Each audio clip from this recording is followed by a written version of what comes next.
Avant de commencer la vidéo, petite parenthèse pour vous dire que je sors une nouvelle vidéo tous les jours à 16 h. Donc n'hésitez pas à vous abonner pour ne pas les louper. Et si vous voulez la suite des épisodes, mettez un commentaire et un j'aime. Sur ce, très bonne vidéo à vous. L'histoire commence avec un homme qui est torse nu et plein de sang. Il dit que tout cela est la faute d'un objet, une espèce de perle qu'il tient dans sa main. Il est exténué, il dit que tout est la faute du Saint Graal. Le Saint Graal est un objet qui permet d'exaucer un unique vœu. C'est alors qu'il ouvre la bouche, qu'il commence sa phrase, mais on n'entend pas la fin de ce qu'il dit. Juste après, on est dans un bureau où des employés travaillent. On voit en particulier un homme, qui semble être le héros de cette histoire. Cet employé en question va justement vers son chef et lui demande quelque chose. Il demande s'il est autorisé, ce soir, à rentrer plus tôt chez lui. Son chef lui demande pour quelle raison est-ce qu'il veut rentrer plus tôt chez lui. Mais lorsqu'il pose cette question, l'employé ne répond rien.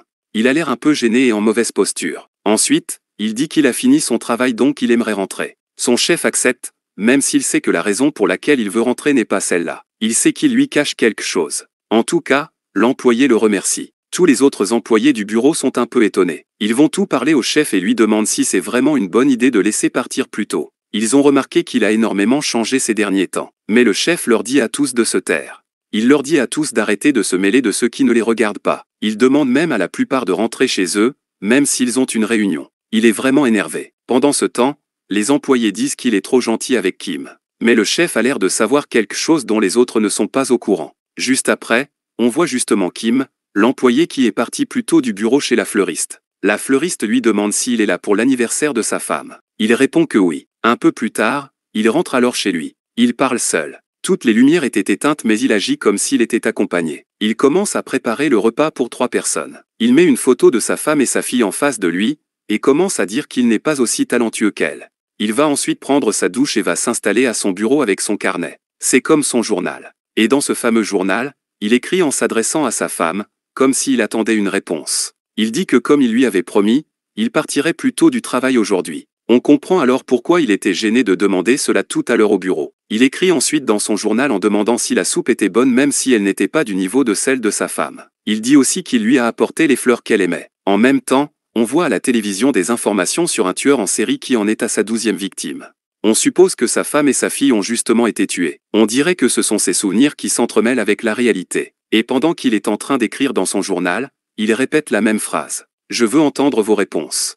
Je veux vous entendre. Je veux les entendre. Je veux vous voir. Je veux vous s'il vous plaît en criant. » Au bout d'un moment, il se calme et se dit que c'est vraiment un idiot. Ce n'est pas comme si ce qu'il faisait allait changer quelque chose. Il commence alors à tourner les pages de son journal sur lequel il avait beaucoup gribouillé pendant sa folie. Et en le regardant, il est choqué. Il se demande qu'est-ce que c'est que ça. Les caractères qu'il a écrits sont en train de s'envoler. Et tout à coup, il reprend en main son journal et voit qu'il est désormais complètement vide. Tout ce qu'il avait écrit il y a quelques minutes et depuis très longtemps a disparu. Et quand il tourne les pages, il voit quelque chose d'encore plus étrange. Il y a écrit quelque chose qu'il n'avait pas écrit lui-même. Quelque chose qui était apparu comme ça. Et c'était noté, tu peux les revoir, ta femme et ta fille. Il est complètement abasourdi et ne sait même pas comment réagir. Les notes qu'il a écrites depuis 6 mois ont disparu. Et dès la première page, un nouveau récit y figurait. Une histoire complète dont il n'avait jamais entendu parler. Il a pensé à le jeter car ça l'effrayait mais n'a pas eu le courage de le faire. Et dans ce qui était dans le journal, tout ce qui était écrit était vrai. Et si ce qui concerne sa fille et sa femme est aussi vrai, ça signifie qu'il pourra vraiment les revoir. Il y a une lueur d'espoir dans ses yeux. Et dans le journal, il a lu ce qui était marqué. Il est dit que ce soir, à 22 h, il ira dans un monde parallèle. Il patiente en regardant son horloge. Et à 22 h pile, tout se retourne devant ses yeux. Tout son appartement commence à se transformer comme si la gravité était inversée. Il ne comprend rien à ce qui se passe.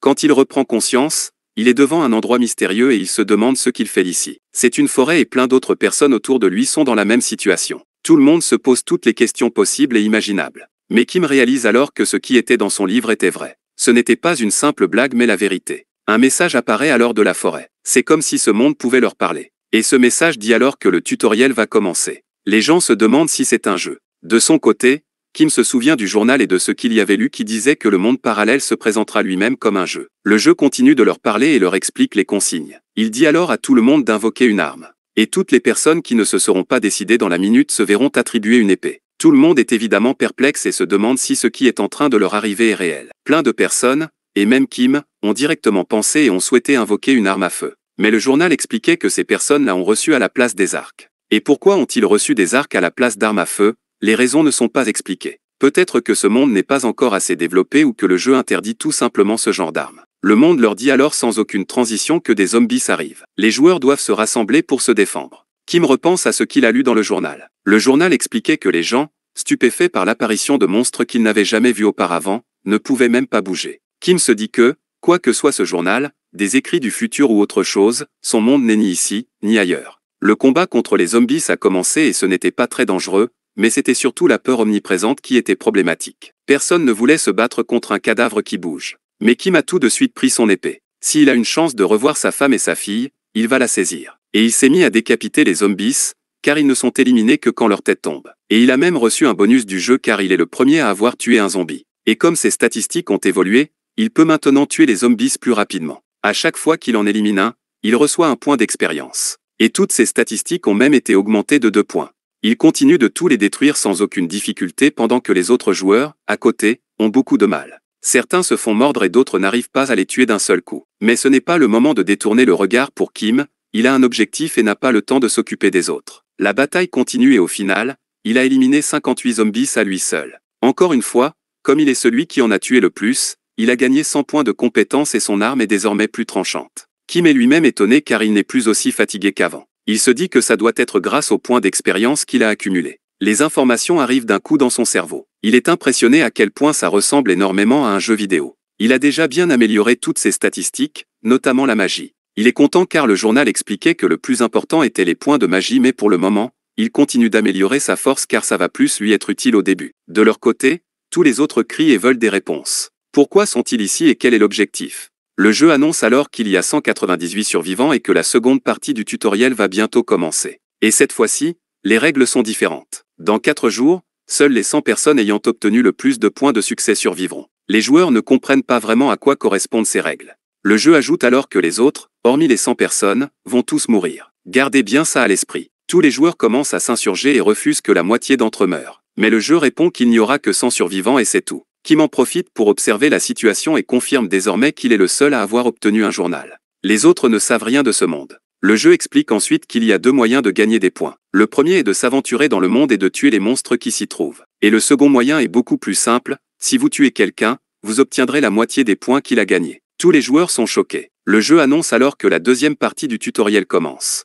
Et c'est alors que tous les joueurs se regardent entre eux d'un air monstrueux comme s'ils avaient en face d'eux du gibier. Ils se disent tous qu'ils n'ont pas besoin de combattre les monstres, il suffit qu'il y ait simplement 100 survivants et l'histoire est réglée. Ils dégainent tous leurs épées. C'est tuer ou être tué. Mais Kim leur dit à tous que s'ils veulent vraiment survivre, il leur suffit d'aller vaincre des monstres. Mais personne n'est d'accord avec lui car ils disent qu'il est le seul à être doué pour les tuer. En fait, Kim se dit que pour la seconde partie du tutoriel, c'est mieux s'il y a beaucoup de personnes donc il vaut mieux éviter que les autres se tuent. Au final, Kim s'en va et laisse les autres derrière. Il lui demande où est-ce qu'il va. Kim répond alors qu'il va survivre. C'est la fin pour aujourd'hui, mettez un pouce bleu et un commentaire si vous voulez que je vous sorte la partie 2 rapidement, et je vous dis à demain.